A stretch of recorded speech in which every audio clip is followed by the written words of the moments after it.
Before we dive in, let me share something important with you. There was a stretch of time when I was 78 years old and I couldn't even read my own handwriting.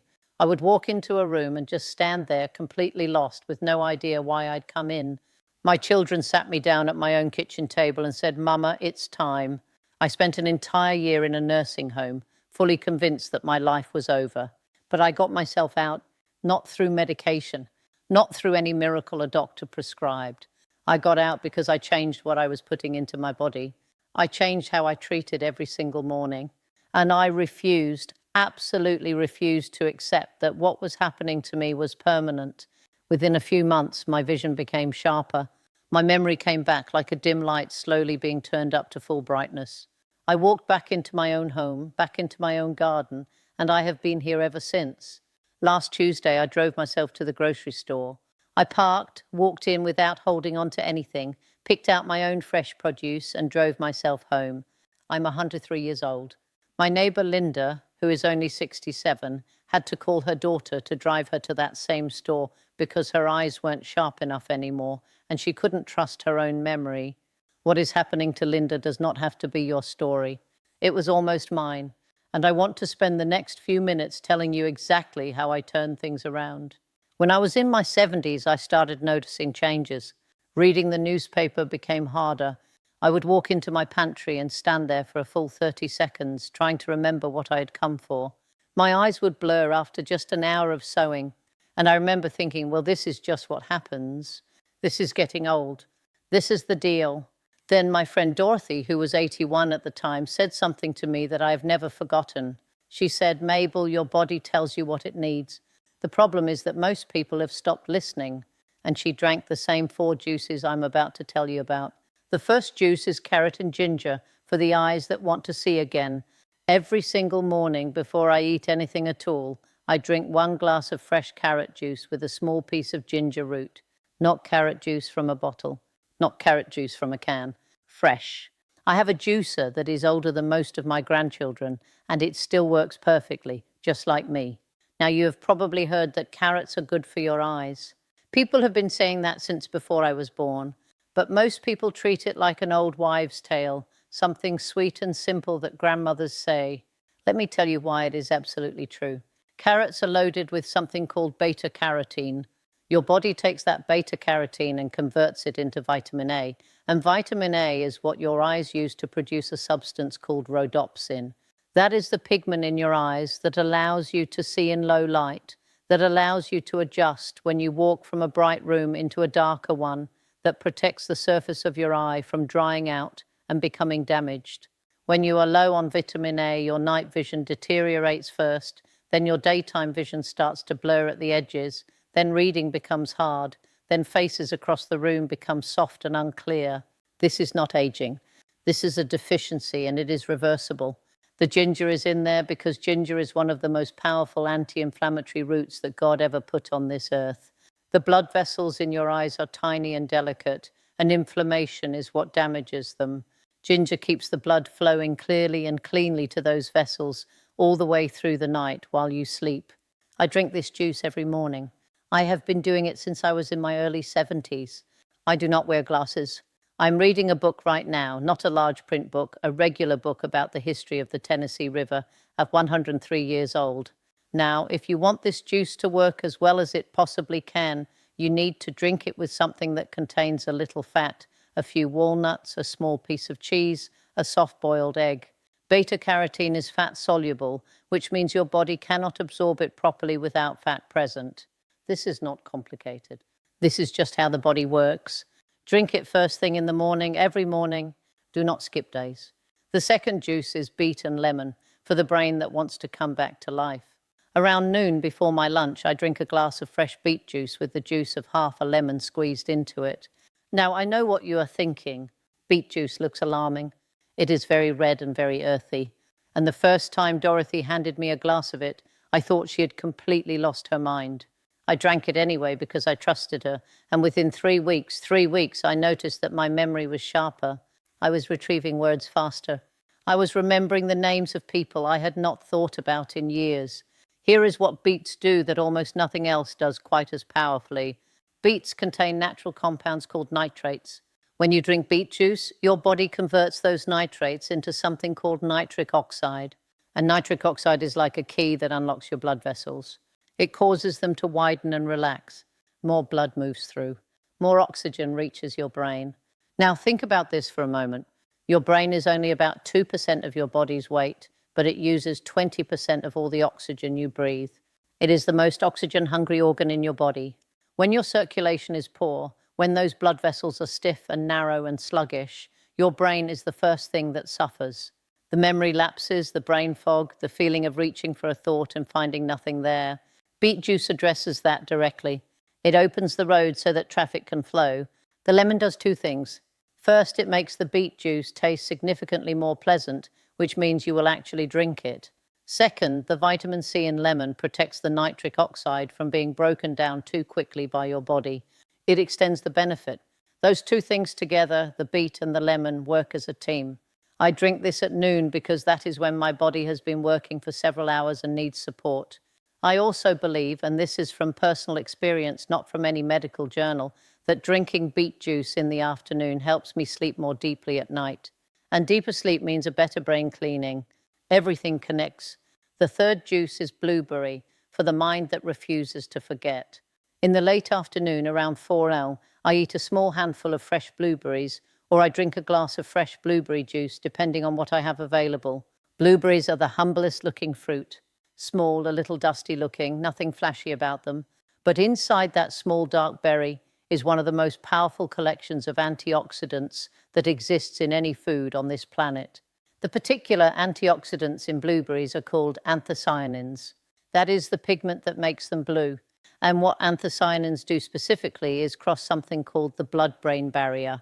That is a very selective protective membrane that surrounds your brain and only lets certain things through. Most antioxidants cannot do this. Anthocyanins can. Once they are inside the brain, they go to work protecting neurons, the individual brain cells responsible for storing and retrieving your memories from oxidative damage. Every day, your brain cells are under attack from molecules called free radicals. Free radicals are normal. They are produced by your own metabolism. But when there are too many of them and not enough antioxidants to neutralize them, your brain cells begin to deteriorate. This is not a mystery. This is chemistry. I have watched people I love lose their memories. I watched my husband Raymond's mind begin to fade in his late 80s, and that was the hardest thing I've ever witnessed in 103 years of life. I do not know if blueberries would have changed that for him. I do not say that to sell you something. I say it because that loss is what made me study. That grief is what made me pay attention. I do not want that for you. I do not want you to lose yourself, and I do not want the people who love you to watch you disappear while you are still standing right in front of them. Drink your blueberry juice, eat your blueberries, do it every day. It is the simplest act of love you can perform for your own mind. The fourth juice is spinach and apple for deep sleep and overnight repair. This final juice is the one I am most particular about because the timing matters. I drink spinach and apple juice approximately 1 hour before I go to bed. I juice 3 large handfuls of fresh spinach with 2 sweet apples and sometimes a small sprig of fresh mint if I have it growing in my garden, which I usually do. Now, spinach before bed might sound like a strange idea, but let me tell you what spinach contains that makes it specifically useful at night. Spinach is one of the richest food sources of magnesium on Earth, and magnesium, I cannot overstate how important magnesium is to everything we are talking about. Most people over the age of 60 are chronically deficient in magnesium, and they have no idea.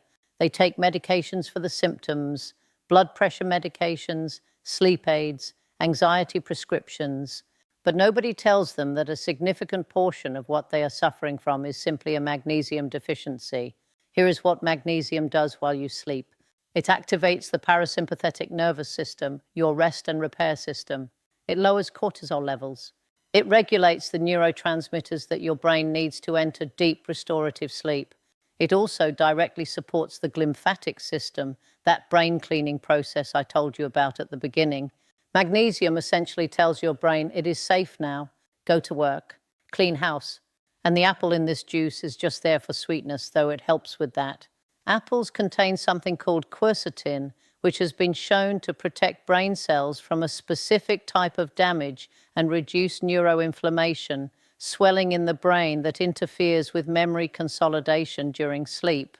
When you drink this juice 1 hour before bed, you are essentially giving your brain and your eyes a full repair kit and saying, use all of this while I am sleeping.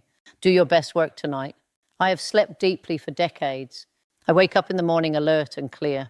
I have not taken a sleeping pill in my life. I have not taken a prescription for memory. I drink my juice. I say my prayers and I let my body do what God designed it to do. Let me tell you my schedule, because simple is what works. Morning, carrot and ginger juice with a little fat on the side. Noon, beaten lemon juice before lunch. 4 p.m., fresh blueberries or blueberry juice. 1 hour before bed, spinach and apple juice. That is it. That is the whole system. 4 juices 4 times a day built into a rhythm. Consistency is everything. Perfect is the enemy of good. If you miss a day, you pick it back up the next day. You do not give up on yourself because of one missed day. I have been drinking these juices for over 30 years. I did not see dramatic results in 1 week. I saw gradual, steady improvement over months. My vision stabilized and then sharpened. My memory became more reliable. My sleep deepened. My energy at 103 is something that bewilders the young doctors who examine me. One of them last year told me with complete seriousness that my blood work looked like a healthy woman in her 60s. I told him I would take that as a compliment and that he should try the beet juice. Now, I promised you a secret gift at the end of this video, and this is the part I want you to stay for, because this is the part that ties everything together. This is the part that, in my honest opinion, matters more than the carrot juice and the beet juice and all the rest of it combined. I have thought about why I am still here at 103, with my mind intact, my eyes clear, and my body moving through the world without assistance. I have thought about it a great deal. The juice is a part of it. The simple food is part of it. The walking every day is part of it. But there is something else, something I have never seen in any health magazine or any doctor's pamphlet, and yet I am more convinced of it than almost anything else I know. The secret is this. I have spent my entire life looking for ways to help other people, not in grand ways, not in ways that made the newspapers. I am not a wealthy woman. I was not a famous woman. But for as long as I can remember, I have woken up every morning and asked myself one simple question: who needs something today, and what is the smallest thing I can do about it? I bring soup to Linda on Thursdays. I write letters, actual handwritten letters, to my great-grandchildren, even the ones who I know probably do not write back. When the young man at the grocery store looks tired and defeated, I look him in the eyes and I tell him he is doing a good job, and I mean it. When my neighbor's dog escaped through the fence last spring, I was the one who walked up and down the street for 40 minutes until we found him hiding under a rose bush 3 houses down. Small things, unremarkable things, things that most people do not even count. But here is what I have learned after 103 years of living. Compassion is not just a moral virtue, it is a biological necessity. When you genuinely focus on the needs of another person, your brain releases oxytocin. It releases serotonin. It suppresses the cortisol that inflames your blood vessels, degrades your memory, and disrupts your sleep. Acts of kindness, real ones, not performed for an audience, actually physically repair your nervous system. I have watched people deteriorate rapidly after retirement, not because of illness, but because they stopped being needed. They stopped looking outward. They turned inward into their own aches and their own worries. And without anything pulling them forward each morning, they quietly faded. I have watched other people, people with real physical illness, real hardship, real grief, sustain themselves for years longer than any doctor predicted, simply because they had someone to cook for, someone to call, some small corner of the world that needed their particular presence. My sister Margaret, I've told the story of our reconciliation before, and I will tell it again as many times as I need to because it saved my life. Margaret and I did not speak for 11 years because of a disagreement so foolish, I'm almost embarrassed to say what it was about. And during those 11 years, something in me was dimmer. Something essential was turned down low. When we finally sat across from each other and cried and asked each other's forgiveness, I felt something physically lift from my chest. I felt younger than I had in a decade. Love, the active kind, the reaching out kind, the inconvenient kind, is medicine, the most underrated medicine that exists. So here is what I want to ask you before you close this video and go on with your day. Think of one person in your life who needs something small, not something expensive, not something that requires you to rearrange your entire week. Just something small, a phone call, a note, a plate of food left on a doorstep, a few minutes of genuine, undistracted attention. Do that thing today, not tomorrow, today, and then do it again tomorrow and the day after that. Let it become as habitual as brushing your teeth. Let it become the first question you ask yourself every morning. Because here is what I know after 103 years of evidence. The people who live long and live well are not the people who took the best supplements. They are not the people with the most money or the least stress or the most favorable genetics. They are the people who stayed connected, who stayed useful, who found every single day some small reason to turn their attention away from themselves and towards someone else. That is the juice that no one puts in a bottle. That is the nutrient that no laboratory has synthesized. That is the thing, the real thing that keeps the light on behind your eyes, the spark alive in your mind, and the will to get up each morning and drive yourself to the grocery store at 103 years old. So here is your assignment. Drink your carrot juice in the morning. Drink your beet juice at noon. Have your blueberries in the afternoon. Drink your spinach and apple juice before bed. And then call somebody who needs to hear your voice. Write a letter to someone who might be feeling forgotten. Bring soup to your neighbor. Find the young man at the checkout counter who looks like the world has been sitting on him all day and tell him sincerely that he is doing a good job. Do those things every day. Not because you will be rewarded, not because anyone is keeping score, but because that is what it means to be alive. And because after 103 years, I can promise you with every ounce of certainty I possess that it is the truest path to a life that remains worth living. Now go drink your juice and call somebody who loves you. I will see you next week.